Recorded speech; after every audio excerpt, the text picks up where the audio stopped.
Hello everyone and welcome back to another episode of The Damage Report with me, John Idarola. It's a big Tuesday. The news is coming out fast and it's just the worst. And you know who I want with me to wade through the swamp that is today's news? Progressive activist Jordan Ewell, welcome back. John, thank you for having me. Sorry, I said progressive activist. What I should have said is the most viral man on the internet, Jordan Ewell. How's it going, man? It's going well. That's not a title I would self-apply, but thanks. Well, we'll workshop it, but I mean, look, obviously I'm sure that you already know, but the work that you've done in assembling montages of the brutality that's been visited upon protesters around the country have been spread far and wide. Obviously has helped to open some people's eyes that might not have seen this footage, and it might have been, especially considering if you just watch Fox News, you'll never have seen any of this. Having it be spread in such an easily digestible format is obviously very helpful, and so thank you for doing that. Sure. Yeah, happy to. And let's see, everyone joining us in the chat, thank you very much. I saw a comment, something about how every koala has chlamydia. I did not know that. Thank you for the science news of the day, chat. But while you're talking about the STDs of marsupials, I think, could you also hit the like button, maybe share the stream? That'd be nice. We want to get more people in so we can spread the word about both police brutality and also the animal kingdom. Actually, on that note, yesterday on the show, I had an animal activist on. We talked about pangolins and the continued trafficking against them. And so that interview should be up on the channel in just a few days. Definitely take a look at that. There's a lot going on. We're trying to keep track of everything. And with that, Jordan, what do you think? You ready to jump into this thing? Let's do it. Okay, let's do it. Within the last week, one of the standout videos of police brutality has to be the assault against 75-year-old peace activist Martin Gugino. And I'm going to show you the video again because we are being forced to discuss this because of an awful tweet from Donald Trump.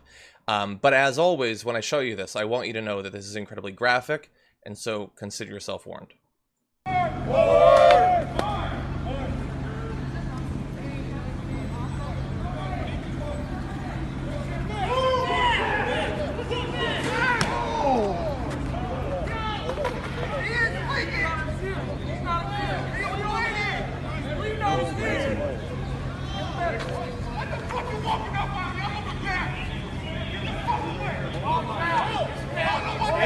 Cringe every time. It is an absolutely brutal video, and he immediately began bleeding out of his ear. He was admitted to the hospital. He is, as of this morning, apparently still in critical condition. But despite that, despite the obvious, needless excessive force there, and a man who could still die, might never fully recover, this is what the President of the United States had to say about this morning. Buffalo protester shoved by police could be an Antifa provocateur. 75-year-old Martin Gugino was pushed away after appearing to scan police communications in order to black out the equipment. I watched. He fell harder than he was pushed. Was aiming scanner. Could be a setup. Now that's difficult to understand what he's getting at because most of us don't watch OANN news, so we're not subjected to the mindless, senseless conspiracy theorizing there. But he took it at face value. And so now millions and millions of Americans believe that that 75-year-old deserved what he got, Jordan. Yeah, this was an unbelievably callous comment from Donald Trump. And a mutual friend of ours, Jared Holt, pointed out earlier today that this theory originates from a right-wing, like just kind of fringe conspiracy site called Conservative Treehouse, based on an anonymous comment left on that site. Jesus. So it went from anonymous comment to this site to OANN to the president.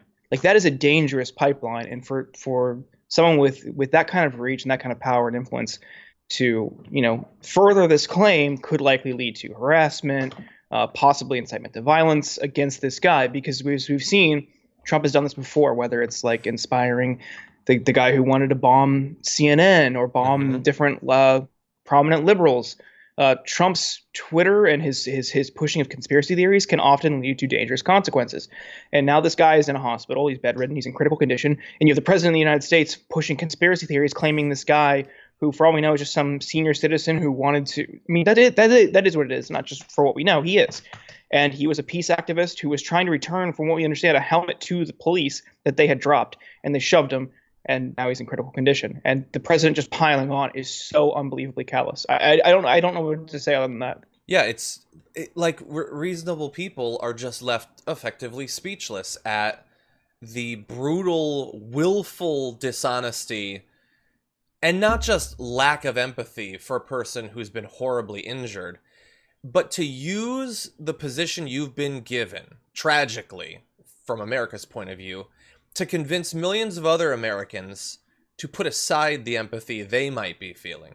To tell them, don't believe your lying eyes. Your eyes are telling you, and your ears hearing his skull crack on the pavement, are telling you that something terrible has happened. But no, he was just scanning the police equipment. I don't even know what that means. And even if that's what he was doing, and I feel fairly certain that's not what he was doing, even if that was what he was doing, you don't get to crack his skull open. But also, let's look at, he didn't just say he was scanning the equipment, so maybe it was a setup. Yeah, he wanted to be in the hospital for a week in critical condition. He's Antifa. Because as we said at the beginning, Antifa now means whatever they want it to mean. You have Obamagate for politics, and you have Antifa for the protesters. So if you're watching this, and you go out there and you get injured, you might find out that you are Antifa too after the fact, if that's what it takes to justify this police brutality. Yeah, and this is the danger of these wide-ranging labels that just get conveniently applied. Terrorist was the term that was just this kind of situation in the 2000s. Everything was terror and everything was terrorism. We had no actual definition for a very long time, so it was conveniently applied whenever it politically suited whoever was applying it. Mm-hmm. So now we have the same thing with Antifa. It's not an actual organization or structure or anything. It's just people who are against fascism. And now you're using that and conflate. They want to do the same thing. They want to conflate this with terrorism and domestic terrorism, which would then lead to the erasure of civil liberties for people who are protesting, even peacefully, and people who just generally oppose fascism. So here we have this term being wildly misapplied to an old man who is, again, in the hospital. Yeah. So this is the danger in rushing to apply these types of labels. And I would urge people on the left not to try to be so flippant, or not be so flippant in the application of domestic terrorism for enemies on the right, because that just opens the door and sets a precedent for it to be applied back on the left. Mm-hmm. A couple more notes. So he apparently had been working recently on trying to expand access to affordable housing in Buffalo. Antifa provocateur. Dangerous. That's what he was working on, this 75-year-old man. And by the way, so the police officers who were suspended over doing this, the ones you saw in the video, and then basically the entire unit left, because if they're not going to be allowed to crack old men's skulls, then what's the point of even being on the job? Well, a Florida police union apparently posted a message on its Facebook page addressing those who'd assaulted Martin, saying they were hiring. Because even though the only thing they know about these two cops is that they needlessly, horribly, grievously injured someone, that's all they need to know, and they want them aboard. That's what these unions are. And that's how it works, by the way. Even if they get fired, they'll be hired somewhere else to continue the wave of violence. And with Trump on the tweet, I noted Jules Sosdaltsev, who I know we both know, he just tweeted, "I wish I believed in hell." And I'm right there with him. I don't, but sometimes, Trump is going to be fine. He's not going to be banned from Twitter or anything for doing this. The consequences, which are hopefully coming electorally, will never be enough to undo the damage that he has done and continues to do on a day-to-day basis. It is sickening. It is an assault on everything that should be good about America. And I'm just sick of it. That's all I can say. Yeah, one final point on the police unions thing. This is an issue that predates Trump, unfortunately, and this has been pointed out by activists and people who have worked, including in the Civil Rights Division at the DOJ, to investigate police departments. One of the biggest things preventing progress on this issue and stopping police brutality is the police unions and how they structure their contracts. There's provisions in so many police contracts, police union contracts, that allow them all to convene and get together for multiple days after an incident to get their story straight. So then you're coming up against a unified, unionized force in a court of law or in a complaint process or anything, and they can easily pick holes in like eyewitnesses and bystanders and the victim and all that kind of stuff to beat the case. And because they work so closely with prosecutors and district attorneys, and it's kind of a symbiotic relationship, it's like very hard for, attorneys and lawyers and district attorneys to actually convict a cop, because in the end they need them. Yeah. They need the cops' cooperation in the long run more than they're going to need yours.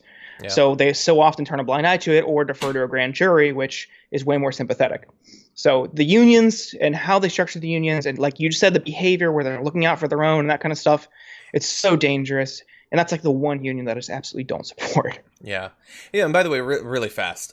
So there's been like a lot of discussion online about reform police versus defund the police. Should you really be pushing to defund the police? That's not pragmatic. But the thing is, reforming the police, because of what Jordan is describing there, is virtually impossible, because even the most minor reforms face an adamantium wall of opposition from the union. It becomes very hard to do that. Not impossible, but very hard.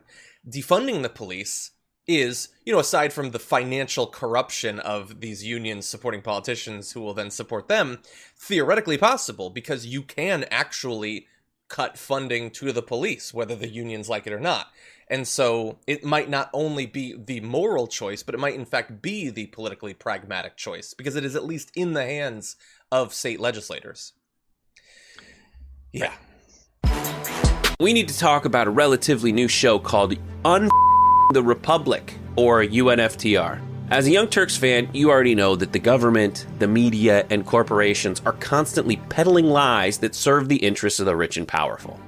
But now there's a podcast dedicated to unraveling those lies, debunking the conventional wisdom. In each episode of On the Republic, or UNFTR, the host delves into a different historical episode or topic that's generally misunderstood or purposely obfuscated by the so-called powers that be, featuring in-depth research, razor-sharp commentary, and just the right amount of vulgarity.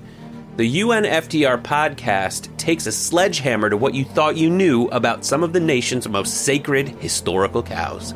But don't just take my word for it. The New York Times described UNFTR as consistently compelling and educational, aiming to challenge conventional wisdom and upend the historical narratives that were taught in school. For as the great philosopher Yoda once put it, you must unlearn what you have learned.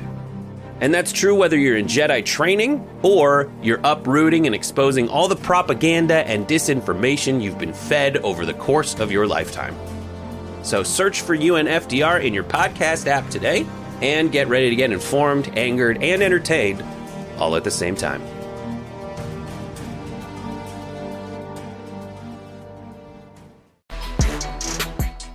One of the most closely watched upcoming primaries remaining is in New York, where incumbent Eliot Engel is facing a hard challenge from Jamaal Bowman, who's been interviewed multiple times on this channel. Those are available online. You can take a look at them. Recently, Representative Alexandria Ocasio-Cortez actually endorsed the primary challenger, and Engel has not responded well to that. Here's how he pitched her move. This is not a dictatorship. This is the democracy. We shouldn't have one person from high, even though she's a colleague of mine, think that she can anoint whoever is elected to Congress. That's not what democracy is all about. So I'm tried and true. I've been there. I've worked hard. I've done things for people. As I said to people, 2-year term, I asked for a renewal of my contract for another 2 years. Okay, so we're going to have a lot more on this, but he found this tweet and endorsement, the fact that she says, I think he's great, he's what's needed, that is, we have now dipped our toe in the pool of dictatorship because she believes she can anoint him by endorsing him. That's a weird move. I mean, wow, wait until he hears about how the DCCC works. I mean, there's like audio footage of Steny Hoyer explicitly telling people that, sorry, hey, DCCC, DSCC, DNC, they've picked in these races. There's nothing we can do about it. Sorry to the primary challenger you support. I mean, that's just how that machine works. And he's like, like crying foul because it's finally going against him. And that's not even the machine. It's just outsiders. It's insurgents and progressive challengers. He just knows she is super well liked and super popular and has a lot of sway. And he now sees that he's probably going to lose a spot. But this is, also, I think you've probably talked about it, I'm sure, but the clip of him saying, like, if I didn't have a primary challenge, I wouldn't care. 100%. And it's just like, he's just going through the motions. Now that he's finally forced to campaign again, he's flailing, and it's showing. Like, he's just not really with it. He's just looking to coast by. And I think voters should recognize that. When you have someone talking so flippantly about their race and why they wouldn't care if they didn't have a primary challenge, do you think that person represents your interests? Do you think they actually care about you and your concerns? Do you think they're going to go into Congress and represent you? Or do you think that maybe, just maybe, they're going to go in and push their agenda, or their lobbyists, or like the lobbyists they're cozy with, or their campaign donors and people like that? I think people should really, if you're in that district, seriously consider not voting for Engel, because this guy is clearly not with it. He doesn't care about the interests of the voters or constituents, and comments like that are so telling. Yeah, 100%. Like, he was found out. The video came out. We know who he is, and we know that type of politician. We know the person who's comfortable and they're in their seat and they don't think, hey, I never really have to defend myself. General election is always going to be super simple. Primaries are generally super simple. I can just sit here for the rest of my life, taking money. I get to go to like cool lunches and dinners, and I feel important, and I don't have to do anything. That's who we're trying to weed out of elected office. And the contrast could not be any stronger here. AOC, before she was actually sworn in, was protesting in the halls of Congress. Within months of being brought in, she was already changing the national dialogue about the most important issues facing America because she actually cares. She wasn't just doing it because there was a primary and she had to pretend to care for a little while. She actually cares. Eliot Engel, he now cares just about defeating Jamaal Bowman. That's pretty much it. And by the way, I know he's concerned about anointing and dictatorship and all of that. And so I have unfortunate news that in April of this year, Eliot Engel was a dictator when he endorsed Joe Biden for president. Who is he to think that he can just anoint someone in the presidential No, that's how endorsements work. I endorse people all the time. I'm not a dictator. I'm barely anything. Oh. Anyway. Wow. So if he was angry about AOC, wait until he hears about the news of this morning, because Bernie Sanders has endorsed Jamaal Bowman. Now, Bernie Sanders does not necessarily endorse a lot of primary challengers to incumbent Democrats. Notably, he didn't endorse AOC, despite the fact that she had worked on his campaign and they had that affiliation or whatever. But he is doing it here. It's entirely possible that Alexandria paved the way for Bernie to do this. Maybe he would have done it anyway. He made other endorsements. We'll talk about that in a moment. But AOC, this is leadership here. Can you imagine what Engel, Jordan, can you imagine what Engel is going to say when he gets wind of this Bernie endorsement? Oh, I can't imagine. You got to imagine, though, he's panicking. Because now you have two of the most popular politicians in the country backing your primary opponent, bringing national attention to this race. And with that will come increased donations, which will allow Bowman to do more ads and get, hire more staff to get out the vote, things like that. This is huge. But it also shows this movement isn't just built around Bernie, because like you said, AOC probably paved the way for Bernie to even do this. Bernie was the torch carrier for a little bit, inspired a new wave of progressive progressive members of Congress and elected officials around the country. And now this is continuing to grow. And it's kind of like a symbolic passing of the torch, with AOC now leading the way on endorsements. She's got her PAC that she's doing to help prop up candidates as well. I mean, this is blossoming into, I hope, a sustained progressive movement, because this isn't just about Bernie. It's about all of us working together to call for progressive, positive change. Yeah. So people like Bowman could, then pave the way for another wave. And I think I'm extremely optimistic. I'm hopeful that Bowman wins. We'll see. But yeah, we'll see. I feel like people are starting to wake up. Yeah, I hope so. And they're looking for leaders, and they're also looking for soldiers. They're looking for the next wave. I saw an article. It was I think it was in the New York Times, might have been Post, I don't know.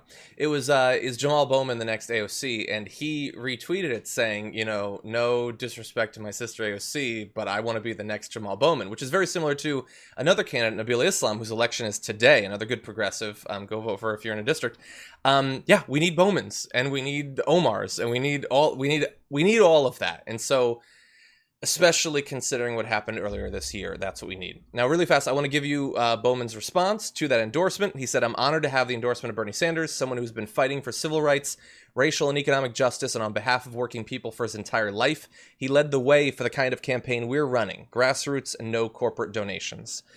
Who knows? I mean, Eliot Engel's is an incumbent. You can't do traditional sort of progressive style on the ground campaigning right now. It is going to be a hard election, but he's getting a lot of new donations. He's getting a lot of attention. We could really use another big win like that. And I also wanted to mention there were other endorsements. So Bernie also endorsed Cori Bush, who's been, she's been on the network several times. That's out in Missouri's 1st District. And in addition to Cori Bush, we also have Mike Siegel in Texas's 10th District, Mondaire Jones in the 17th District of New York, and we have Charles Booker in Kentucky, the Senate race as well. AOC also endorsed him, and so that is great because Charles Booker is going up against, just about one of the Trump-friendliest Democrats running for office this year. And by the way, Semelise Lopez, she was on the program just about a week or two ago.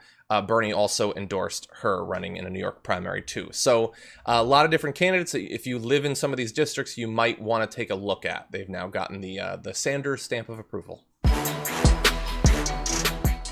Senator Ed Markey is facing a primary challenge from Joe Kennedy. It is a race that has frustrated many. Now it seems like most of the frustration is going to be on the part of Kennedy, who faced a withering assault from Ed Markey at their debate yesterday. Take a look at this. Congressman Kennedy had a chance to sign on to Medicare for All when it was introduced. I stood with Bernie Sanders to fight for health care for everyone. Medicare for All. It took Congressman Kennedy 2 years to sign on to Medicare for All. That's not progressive leadership. Congressman Kennedy decided he was going to work for a right-wing Republican district attorney. That's not progressive leadership. Congressman Kennedy decided that he was going to vote to send military weapons to the local police in our country. That's not progressive leadership. Congressman Kennedy had a chance when he gave the State of the Union response to Donald Trump to talk about climate change. Congressman Kennedy did not mention the word climate change in his response. Congressman Kennedy is a progressive in name only. When he gets a chance to lead on Medicare for All, on climate change, on the militarization of the streets of this country, he was not a progressive leader. And when he had to make a decision as to who he was going to work for as a lawyer, he decided to work as a lawyer for a right-wing Republican. That is not the kind of progressive leadership which our country needs desperately right now. That's just about the most fired up I've seen Ed Markey, and obviously he's facing a strong challenge. I mean, like a lot of centrists think, Ed Markey's been kind of outspoken recently, supporting legislation we don't like. Maybe we push him to the side, get Kennedy in, much more comfortable with his brand of progressivism. But that was great to watch. Yeah, Markey has championed things like the Green New Deal, Medicare for All. He's been, perfectly fine progressive senator. But to elect Kennedy would be a shift right. I mean, there's no real reason to do that. This is purely because Kennedy has higher political aspirations. I mean, you could assume he's going to try to run for president eventually. He was, the golden boy for a few years in the Democratic Party. He did the State of the Union response in, I think, 2017 or 18. This is, someone that they're grooming for, bigger and better things. So then the Senate would be the next step up for him. But there's no real justification for it because there's no problem with Markey. Yeah. One thing, he didn't even get into it, but Kennedy also voted to give Trump nukes and then said it was an accident when people caught on and called him out on it. Yes. How do you do that? You have one job. You vote on legislation and you accidentally vote to give a maniac nuclear weapons. The buttons are really close together, Jordan. It's like you accidentally slip. Oh. And then, oops. We gave a my madman bad. more nukes. Yeah, there's no... Why is he running? Why is he running against Ed Markey? Ed Markey hasn't had, like, some horrendous scandal or horrible votes that his constituents hate. It's just, he's in my way. This is my year. I want the seat. Why? Nobody... No... What organic bottom-up push was there for him to assume a higher office? Who thought that? He gave the State of the Union response. It sucked. It was an opportunity before a national audience to prove what a real progressive you were. It was lame. It was from my point of view, to be fair. The people pushing him, the backers, the donors, all of that, it's exactly what they want, because he seems like the sort of person that he's young, he can occasionally use a sort of language that seems progressive, and we really want to get some of those kids that like that sort of thing, you know? But he doesn't actually challenge power in any discernible fashion. So he's the perfect, like, golem for them, I guess. For us, no. He's just trying to take out Ed Markey, who, by the way, like, we have to defend him now. It's not like Ed Markey's, like, some crazy out-and-out leftist or anything like that. He's good on the most important issues, and we want more people like that. But, like, Kennedy replacing that would just be devastating. I mean, it's going to be bad enough that to take back the Senate at all this time around, it is going to involve bringing in some more senators that are going to be obstacles to getting the sort of legislation we want passed. But he would be an actual step backwards along the way. There is no reason whatsoever to support Kennedy in this race. Yeah. I mean, you talk about him, trotting out the vernacular and the language to kind of appeal to younger people. But let's look at that in practice, right? So in the wake of the George Floyd murder at the hands of the Minneapolis police and the Minneapolis uprising, everyone is coming out and putting out statements about racial justice and police brutality and Black Lives Matter. And how does Kennedy frame his? Just by saying, lives matter. We believe lives matter. Didn't even say all, and did not specify Black. And then he's like, just gives this hollow statement about how lives matter and we need to stand up for lives. He's avoiding the crux of the issue because he's probably afraid that, in racist Boston, people would have backlash. Well, that's not the kind of bold progressive leadership. You don't cave because you think there's racists out there, people might not like it. What Markey was saying was, Kennedy is not a bold progressive leader because he won't lead on these issues. That's a perfect example. He was waiting and drafting, like kind of hiding behind other people with this tepid statement just because he didn't want to stick his neck out. Because this isn't about progressivism to him. It's about career aspirations. This guy is a total opportunist and you should be aware. Yeah. Very, very bold. You're in favor of lives. And think about it. Like this time right now, if you have cared about these issues for a long time, this is an opportunity for finally some progress. But if you are comfortable with the status quo, this is a situation to be managed. It is a time to just keep your head down, say just enough, and just get by it. Hope it ends soon, hope it doesn't rock the boat, and then eventually get back to ground you feel a little bit more steady on. And it is very clear. Like, you can, I don't have him here for you, but if you're watching this, take a look at what he has said about these protests. Take a look at what Ed Markey has said about these protests, and that will lay it all out for you. As the protests have swept across the country over the past few weeks, Fox News has had a number of takes that I take issue with. Tucker Carlson has been really just falling apart. I want to show you two videos, and I want you to see what he is teaching his audience about what they're witnessing in this moment. What is this about? Even the outlines are blurry at this point, but we know this. No matter what they tell you, it has very little to do with Black lives, if only it did. If Democratic leaders cared about saving the lives of Black people, and they should, they wouldn't ignore the murder of thousands of young Black men in their cities every year. They wouldn't put abortion clinics in Black neighborhoods. They would instead do their very best to improve the public schools and to encourage intact families, which we know beyond a shadow of a doubt is central to the life prospects of children. This may be a lot of things, this moment we're living through, but it is definitely not about Black lives. And remember that when they come for you, and at this rate, they will. So that's Tucker Carlson. I would say indisputably the most high-profile racist in America right now. Certainly has the largest audience. Like Sean Hannity has all of his issues, and I have no doubt he's a racist, but he prioritizes it a lot less. He's more of just a out-and-out Trump bootlicker. Tucker Carlson says, "What is this about?" And you'll notice he doesn't say, "To find out, we bring on BLM activists, whoever." No, he tells you what it's about. You don't have to listen to any of what these protesters are saying. I'm going to tell you what it's about. And it's not about Black lives. In fact, it's about violence against you. They're coming for you. That's what he tells his audience. Yeah, I mean, fortunately, I've had to watch and listen to a lot of Tucker Carlson over the years.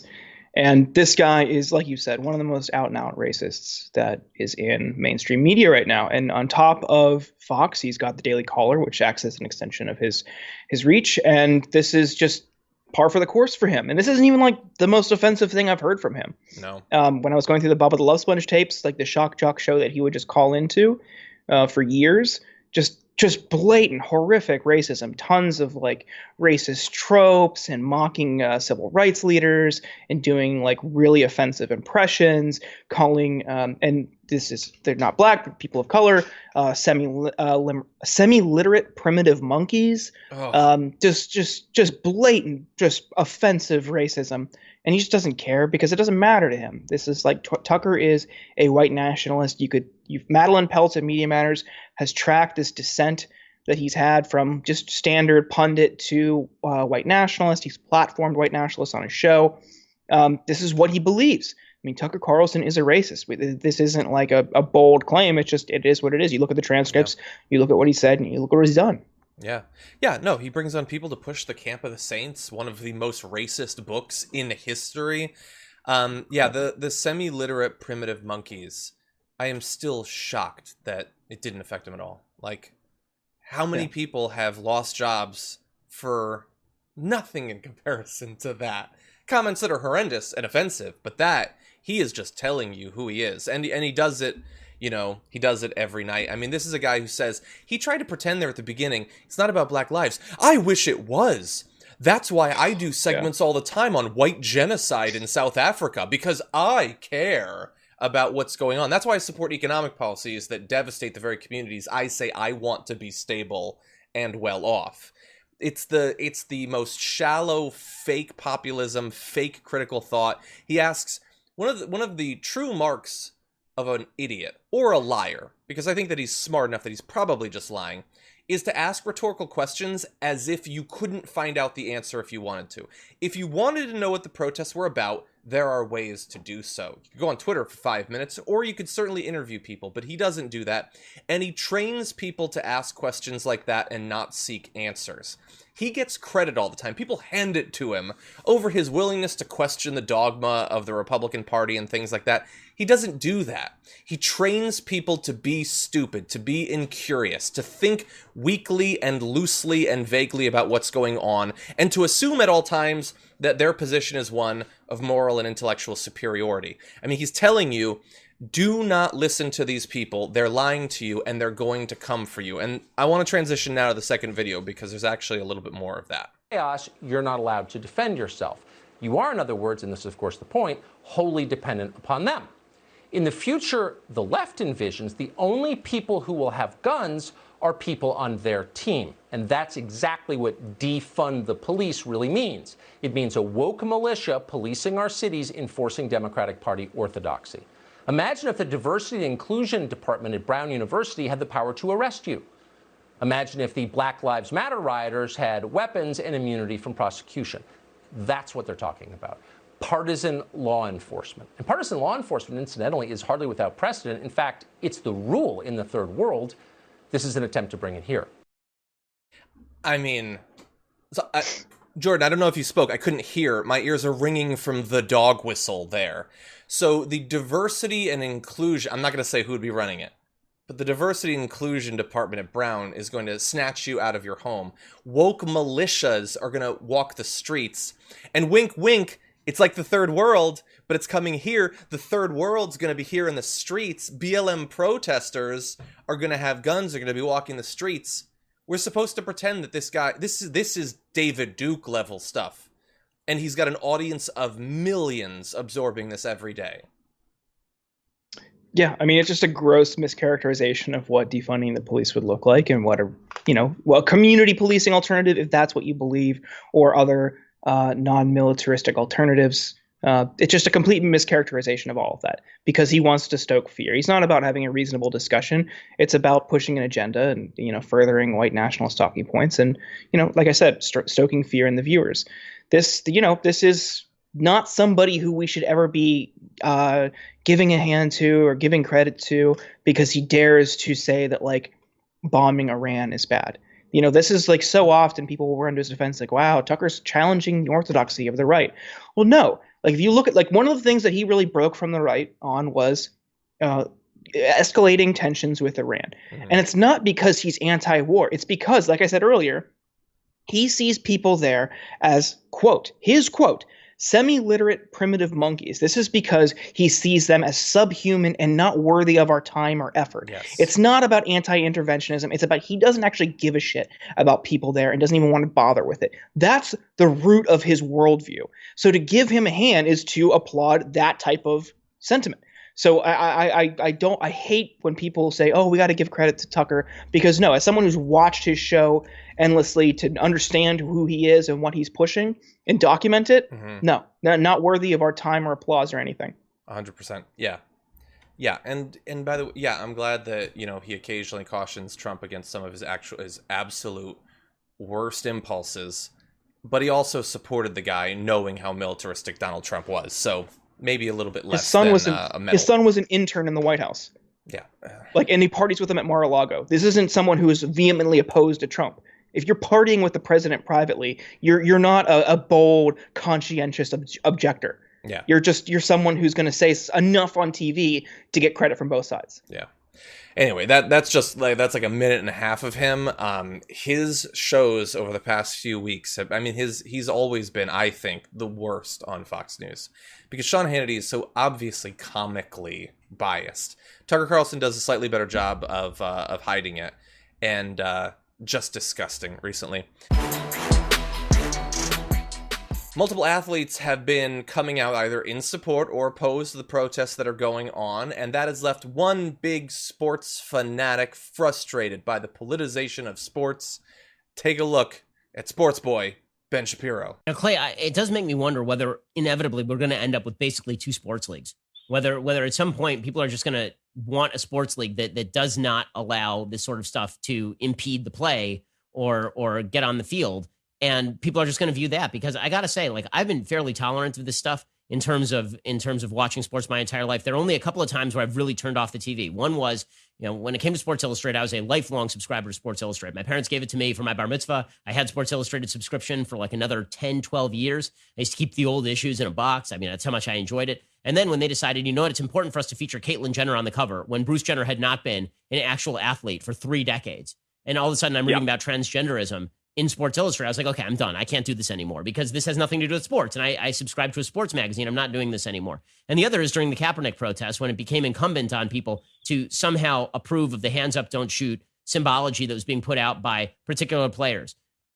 I'm tempted to do the same with the NBA now that you have LeBron James, who was willing to basically virtue signal on behalf of the communist Chinese government, but rip Drew Brees. It's getting to the point where I don't want to watch sports. My place of comfort has been removed from me, and it may not be restored until there are actual sports leagues that remove politics from the sports. There's obviously a lot of issues there. I'll give you first crack. What did you think about his defense of how the way sports used to be when there was no politics nearby it? I don't know what era that was. I mean, maybe the 19th century, but through most of the 20th century, politics and sports have been deeply intertwined. We've had legendary moments at various Olympics through, pushing back against Hitler and Jesse Owens, or the 1968 Olympics, where the sprinters, the United States Olympic team, held up their fists on the podium to various different types of protests in different sports leagues. Like, athletes have continually use their platforms to advocate for causes they believe in. We see even, like maybe not as explicitly political, but activism and organizing and amplification of different cancer research efforts in the NFL. Like you have a captive audience.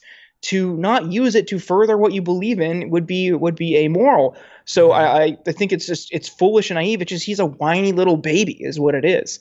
But even like on the local level, sports and politics is intertwined there because your tax money, and if you live in a city, is going to fund the arenas or the new stadiums and write-offs for these teams and these stadiums and the owners. So even at the local level, sports and politics are deeply intertwined because through levies and different sin taxes, you're paying for new arenas or you're giving them tax write-offs. So even at the local level, it's still intertwined. But he's mad about the activism, and he's only mad about activism that goes against his worldview. And for someone who claims to be so open-minded and always willing to hear opposing viewpoints, like he's deeply upset and crying that people who have different outlooks than him have a platform and are using that to further their interests.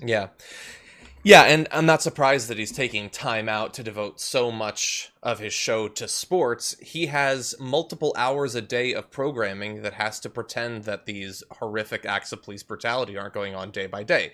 He has to, again, intellectual gladiator on the right, needs to hide and pretend that he hasn't seen any of these videos and that the indefensible isn't being broadcast by people like you in the montages you've spread, because, of course, he is morally and intellectually bankrupt. I love that in a time where protests are going on around the country about race-based discrimination and police brutality and systemic racism, his first solution is to go back to having separate sports leagues. I thought that was a nice little historical throwback there. I noticed that. I found it interesting that he said he had to stop watching sports on TV because of a magazine cover that he saw. And I think the whole thing about him keeping a box full of Sports Illustrated, I'll just leave that. I wonder which ones. Fill in the blanks for yourself.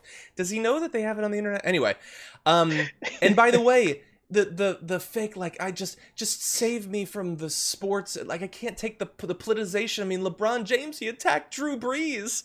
Wait, I mean, I don't like any commentary in sports. I wasn't saying that LeBron James is wrong, but Drew Brees was right.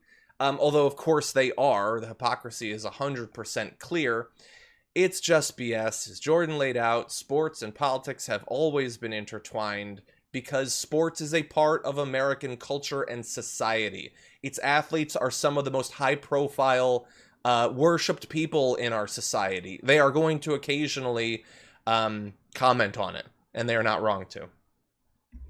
I mean, look at the NFL, though, and look at how the DoD has spent hundreds of thousands or millions of dollars for forced displays of patriotism at NFL games. The flyovers, the giant flag unfurlings, the salute to troops efforts, the troop returning home, in between the first and the second quarter, that kind of stuff, surprising their family. All these different displays of, like, American fascism and jingoism are, being funded by your tax dollars, and they're forcibly interjecting these politics and that worldview into the NFL. Where's his complaints about that? No, it's a trans woman. It's LeBron James talking about China. It's Colin Kaepernick kneeling during this thing that the military paid for. It's not about just the existence of politics in sports. It's that people have a different opinion than him, and you just can't handle it. Yeah, and by the way, and it's also a demonstration of, I know he's supposed to be, he just sits and he just thinks about what's going on and he just understands things. He's shocked to find out that some people around the country aren't happy. And the only way he finds out about that is, it's in my sports now. Oh, is the trans community being systematically persecuted across American history? He only finds out when it's on a magazine cover that he liked. This is what white privilege is. It's an ability to have your safe space be effectively the entirety of America. And all of the concerns that other people have, you don't even have to understand are going on. And that he doesn't like when that comfy little warm bubble he lived in occasionally was punctured by the harsh reality of truth, of what was actually going on. That's what he's whining about. This guy who has attacked safe spaces and snowflakes and made millions of dollars doing so, just desperately wants his safe space back. and he's whining about magazine covers and someone kneeling on the sidelines of a sporting event. And pretending, by the way, I'll just say this, pretending to care about sports along the way. If I told you I don't like sports getting in my sports leagues, do I come off as a person who actually watches basketball week to week? Does that sound like the case? No. Okay, I've pretended to like sports. I know it when I see it. Anyway. I mean, one final thing on the trans issue. So he's mad about Caitlyn Jenner being on the cover, which I don't really remember. I remember she had like a Vanity Fair or Vogue or something like that. I don't remember Sports Illustrated. Maybe she was. But to claim that that doesn't intersect with sports when the Daily Wire, of probably any website, the Daily Wire and its pundits and commentators have obsessed over trans athletes in high school more than probably anybody else. For him to complain about that is just so deeply ironic and really shows how disingenuous this entire thing is. 100%. Yeah, and I get why he's mad, because after he saw that cover, the dude has not been able to see him, and I forget who the other guy. Say Matthew, I forget. There's another Matt one of Walsh. the. No, yeah, it's Matt, and it's not. Michael Knowles. These people have not been able to stop thinking about the trans community for 5 consecutive seconds since it was first exposed to them, and it has just enraged them every day. Not enough, despite the fact that they're just overflowing with intellectual curiosity, not enough to actually speak to any of these people and try to understand what their lives are like and the struggles they face. But they sure do talk about the experience a lot. Or just leave them alone. Just don't. No. That's what I would simple. suggest. Don't talk at all. But my God. Yeah. Jesus. Multiple members of the Trump administration have spent the last day throwing Trump under the bus. First, here we have William Barr completely undercutting Trump's "I was just inspecting the bunker" argument. Monday, we were reacting to 3 days of extremely violent demonstrations right across from the White House. A lot of injuries to police officers, arson. Things were so bad that the Secret Service recommended the president go down to the bunker. We can't have that in our country. So, yeah, it's what we initially knew from the initial reporting, which turned out not to be fake news. They were spooked by the protests, which reporters on the ground say was incredibly peaceful. And they took him down there. Okay, that's what we thought. He tried to lie and cover his tracks, but William Barr pulled that out from under him. Yeah, the I was just down there inspecting line is really funny. It's like, oh, are you crying? No, I just got some like dust in my eye. It's like one of those types of things that like a kid would do. So that the president is doing shows kind of like what a sensitive baby he is about this kind of stuff. So like that's really funny, and he's just like so deeply insecure. So, but then the overreaction then is, going out and abusing protesters and tear gassing them and beating them back so he could have this like, and this is like, look, we laugh about everything on this kind of stuff because if you don't laugh, you're just gonna cry. But like, this was one of the most like blatant displays of fascist power. That I can remember seeing. This was like so dangerous to think about. And he goes and he holds up the Bible, and his people within earshot are getting beat and tear gassed. It's so alarming. And this is the kind of stuff that we always recoil at when we see elsewhere, because it's a display of authoritarian control, and we need to go invade, and we need to bring democracy to those people. But it's happening here, and you've got people on Fox defending it and justifying it, and people on the right laughing about it. It's so alarming. But yeah, as no surprise that Barr undercut that entire claim, because that kind of makes sense. When you have that kind of unrest outside the White House, I would imagine that the same thing would happen if it was, roles reversed and Obama was in the White House. I would imagine they would bring him down to the bunker just out of an abundance of caution. Yeah. But that he lied about it makes it very funny. Exactly. It is just, if he had not cultivated this obviously false machismo, it would not be a running joke that he's actually a big wussy baby. But he made that a joke. In Barr's case, I like that Barr's throwing him under the bus. Specifically because I think Barr is an incredibly dangerous person who should not hold the position he holds. He should be thrown out of it immediately. That apparently is not going to happen. But if Trump ordered tanks to run over protesters, Barr would not stand in his way. He's an incredibly dangerous person.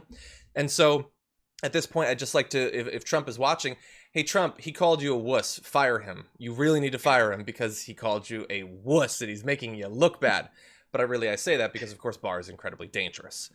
And by the way, Barr claims that the tear gassing of the incredibly peaceful protest the day of the church trip was his idea. I don't know how that could be the case. It seems ridiculous. But if it was, then he is full lockstep with Trump, fascist all the way. We also have McEnany. So she was asked a question about... She was asked a question about Mitt Romney, marching with the BLM protesters, and this was her witty little comeback. Kelly, does he agree in general the way that Mitt Romney stated over the weekend he does with the core message of Black Lives Matter? Yeah, Mitt Romney can say 3 words outside on Pennsylvania Avenue, but I would note this, that President Trump won 8% of the Black vote.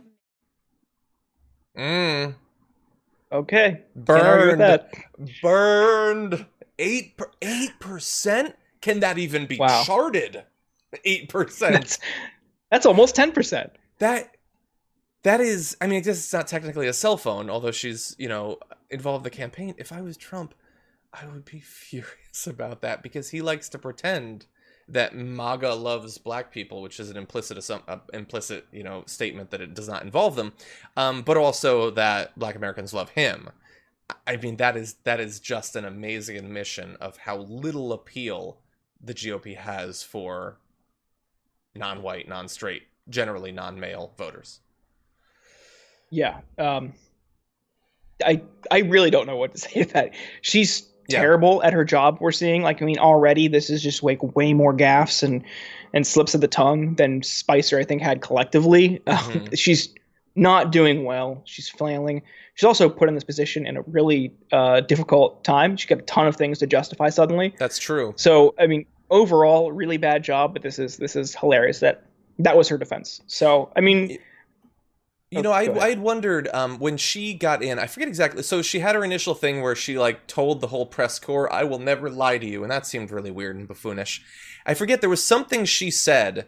It was it was something about, she was supposed to deny that Trump had done something. And she said, well, Trump said he didn't. And she sort of smiled. And I said at that time, this is day 1 or day 2, she can't do this because you have to be able to, like Sarah Huckabee Sanders, just have the dead inside stare of nothing matters, truth is irrelevant, I'll say whatever I'm told to say. But she's like a pundit. She smiles and she realizes how ridiculous what she's saying is. So I predict that she won't last that long. I don't know if maybe you disagree. I think it'll come to a really embarrassing moment that blows back onto Trump, or she can't defend him, or some type of situation. I don't know what you would call it, scandal or whatever, where he's embarrassed because of something she did. That'll be the final straw. But as long as she's going out there and defending him and just kind of tiptoes along that line, as much as we criticize her, it probably wouldn't matter. But if there's some sort of thing where it blows back on him, he'll can her. Yeah. Because it's just about protecting him and his ego. We'll see. If he wants them to do well, but not so well that they become the story, because then he gets jealous. But he definitely does not want them to embarrass him. And that sort of line, maybe you get one free. But if she keeps throwing off lines that make him look bad, if you think about him for even a second, it's not that he'll get it necessarily, or that he'll even think that his fans will get it. But if the media starts talking about how ridiculous it is, if she's generating conversations on TV, which he's perpetually watching, I think that could really hurt her in this particular career. Polls have not been going great for Trump recently, and perhaps as a result of that, his campaign has some new ad spending planned.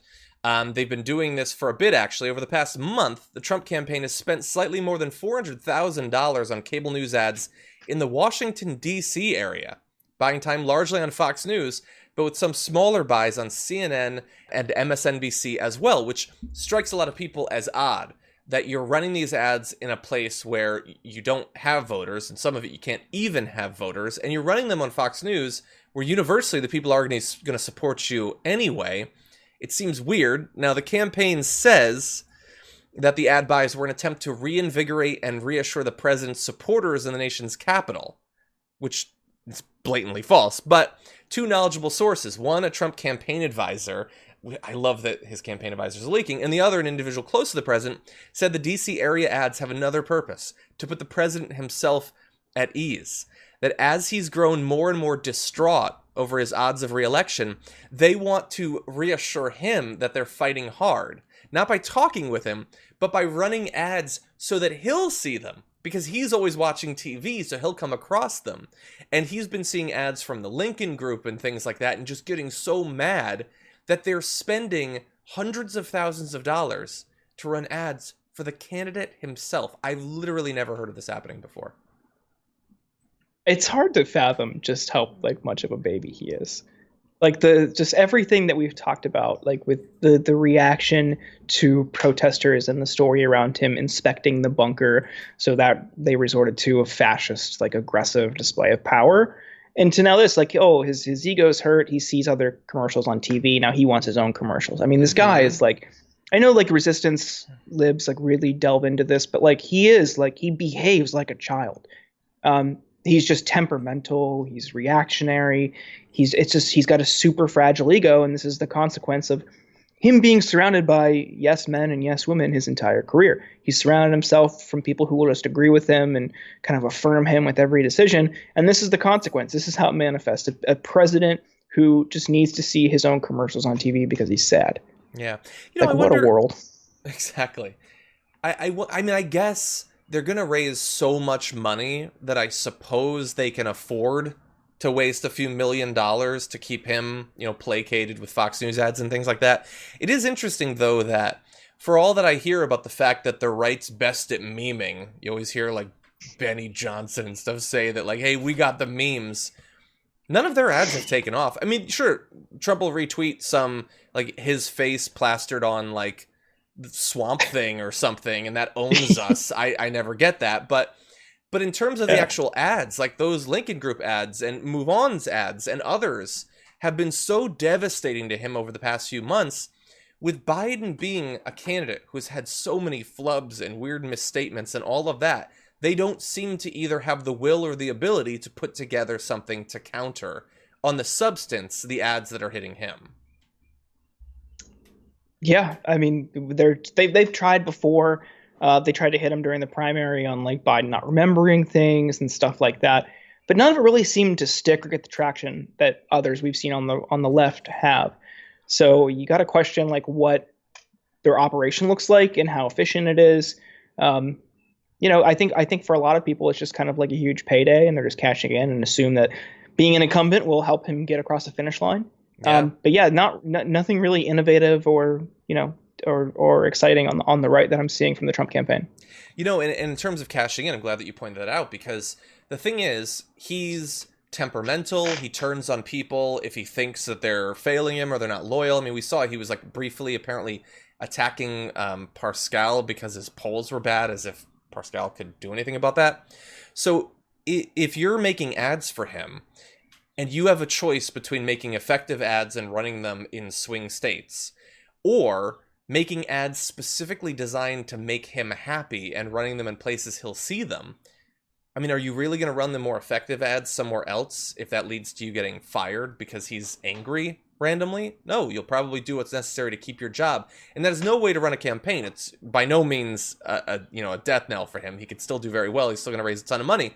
But you can't have your campaign running with the sole purpose of trying to make you feel good about things. It needs to be effective. And he is undercutting that, apparently.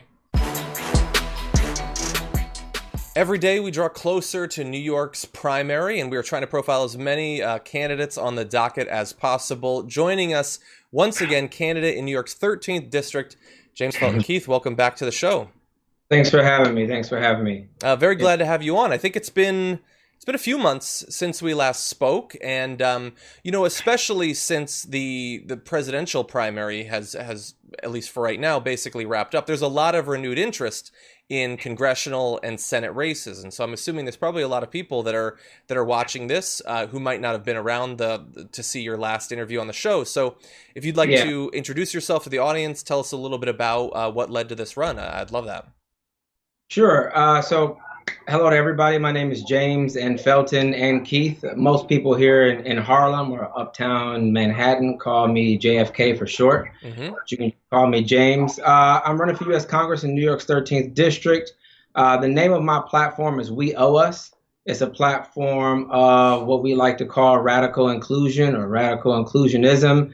It is rooted in universal health care for all, a universal basic income, a universal series of education subsidies, and infrastructure investments like the Green New Deal and criminal justice reform, just to name our sort of top five. But yeah, we're having fun so far. Now that the economy is starting to open back up and we're starting to get back outside, we're getting back to meeting people in the community. So that's been a big shift. Yeah, I definitely want to talk to you about the actual mechanics of campaigning with the way things are. But first on the platform, I mean, many of the issues that you just talked about, we have been rocked by emergency level, crises. And so I'm wondering if like the pandemic, the newfound national focus on reforming the police, have these provided, I have to assume they've provided opportunities for you to contrast yourself with the current incumbent.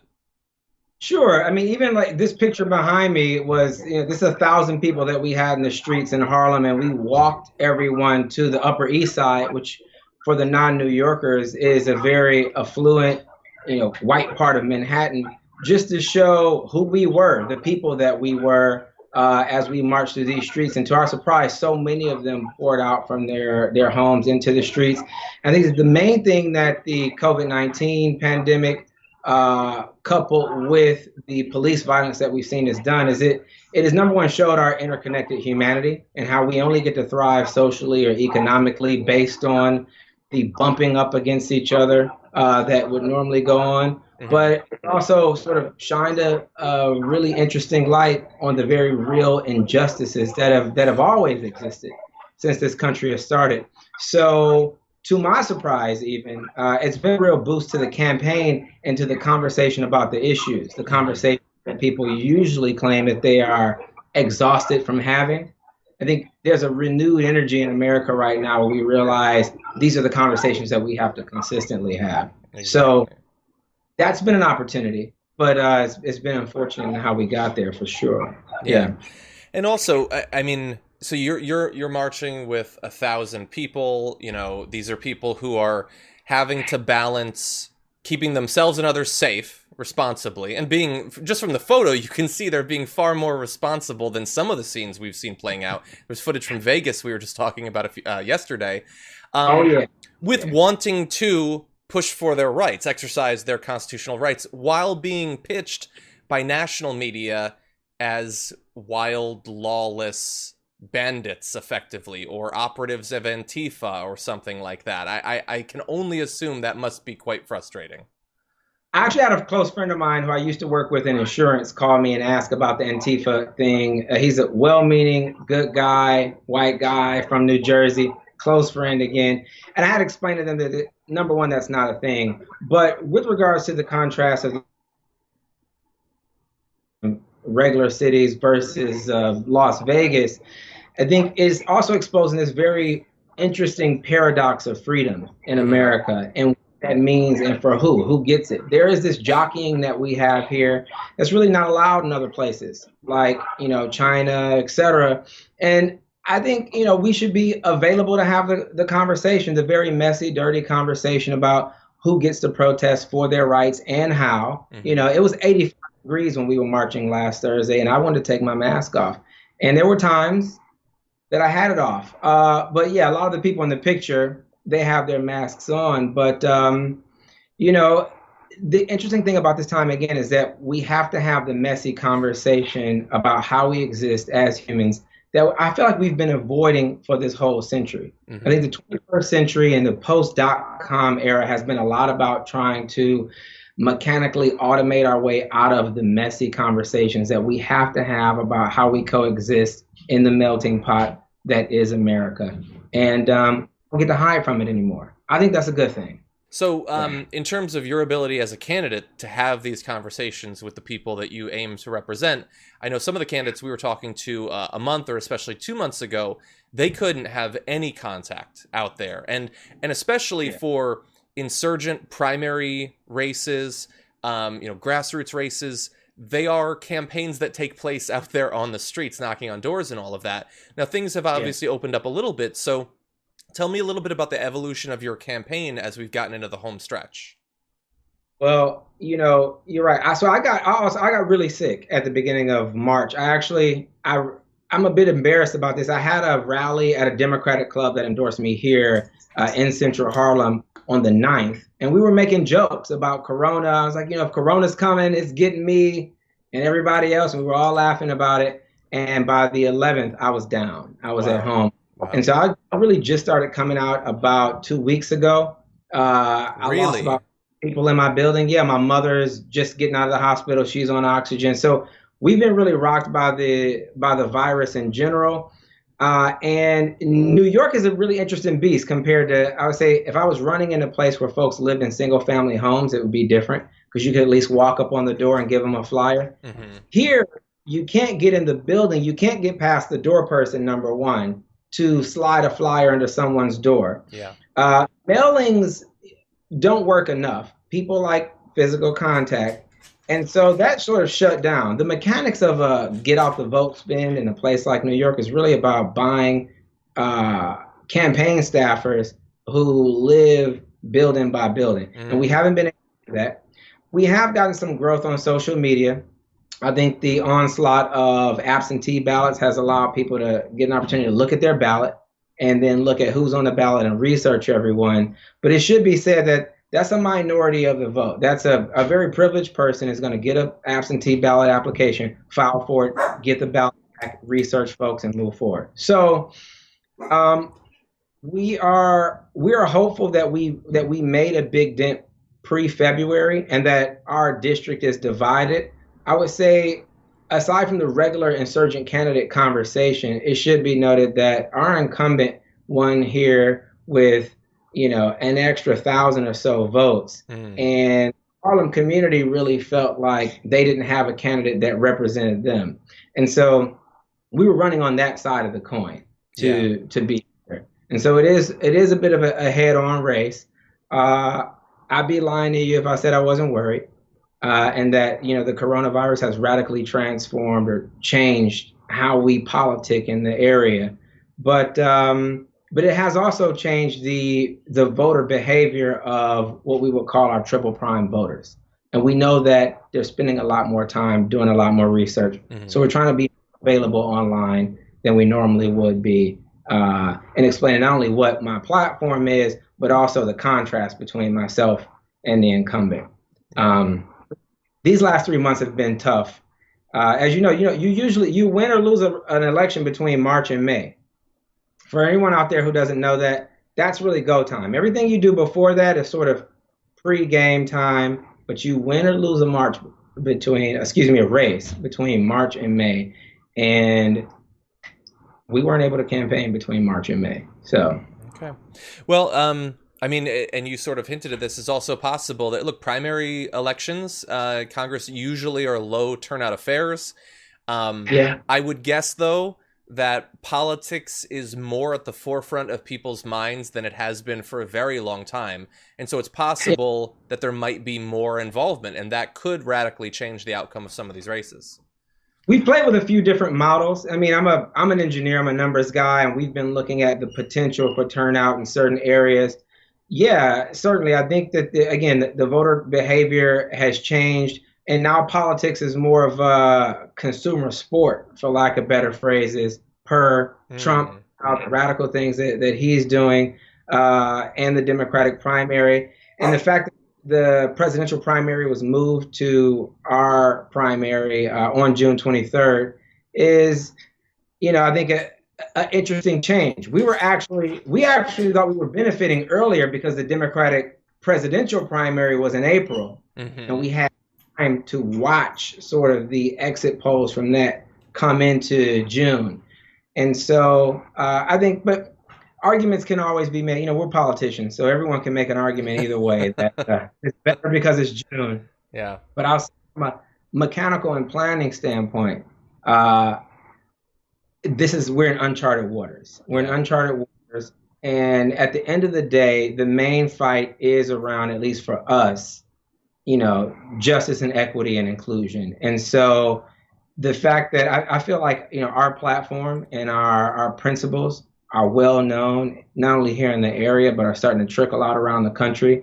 And so that's been more than an opportunity. We've been talking to people in Milwaukee and Cleveland and Detroit and Dade County and Miami and you name it about where we think the world is going in this decade. And that's really the work. Aside from winning, we want to win, but Yeah, exactly. And the primary is on the 23rd? Yes, on the 23rd of June. A lot of people are already voting. People keep texting me and Instagramming me their ballots. So we'll see what the actual vote turnout looks like. I'll say this. I'm joining a broader national campaign to implement safe, sanitary, in-person voting. And I think this is a bigger deal than my race or any other race.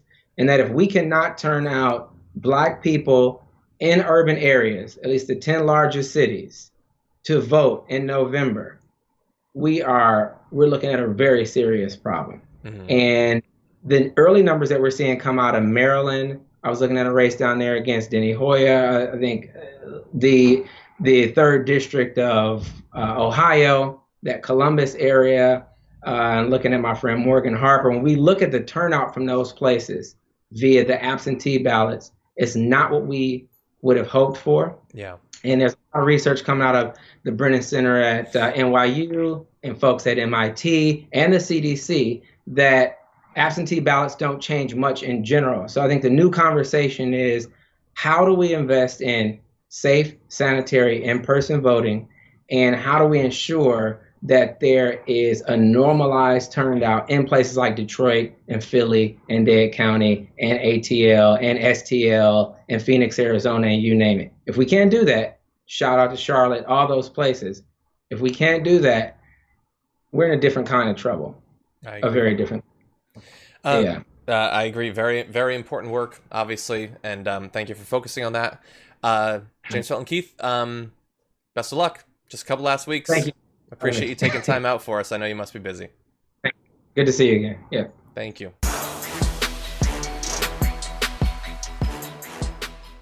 Thanks for listening to the full episode of The Damage Report. Support our work, listen ad-free, access members-only bonus content, and more by subscribing to Apple Podcasts at apple.co/TYT. I'm your host, John Adarola. I'll see you soon.